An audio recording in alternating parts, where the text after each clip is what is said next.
Prime Minister Starmer, if you feel so strongly about officially recognizing Palestine for statehood, why are you waiting for President Trump to leave the country? Why can't you just do it right now? And isn't there a risk in rewarding Hamas with that? Well, let me be really clear about Hamas.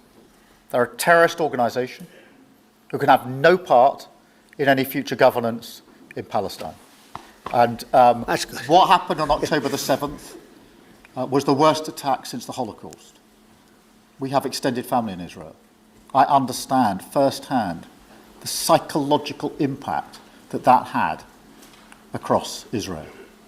So I know exactly where I stand in relation to Hamas. Hamas, of course, don't want a two-state solution.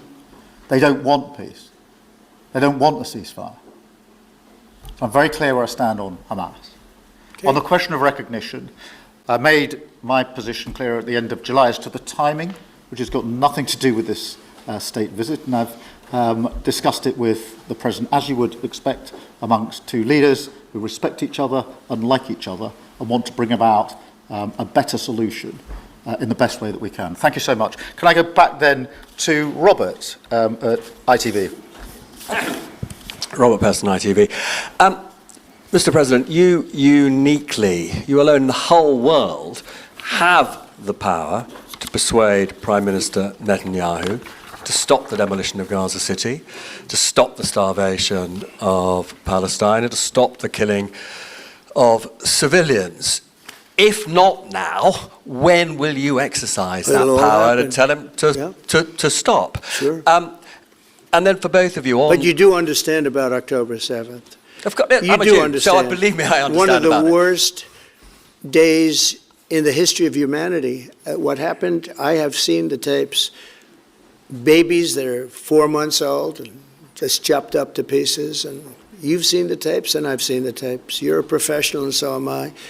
And people forget about October 7th. I can't forget about it. So I want it to end, but I want the hostages back.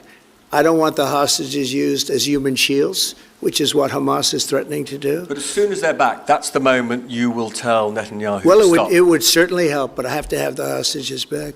And I don't want them back piecemeal, as I said before. I want them back.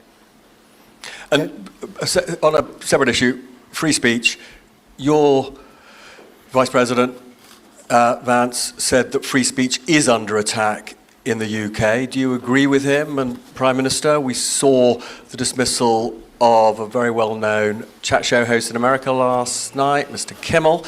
Is free speech more under attack in Britain or America?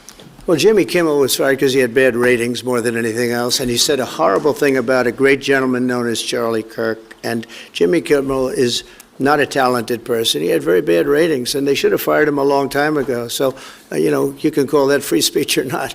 He was fired for lack of talent.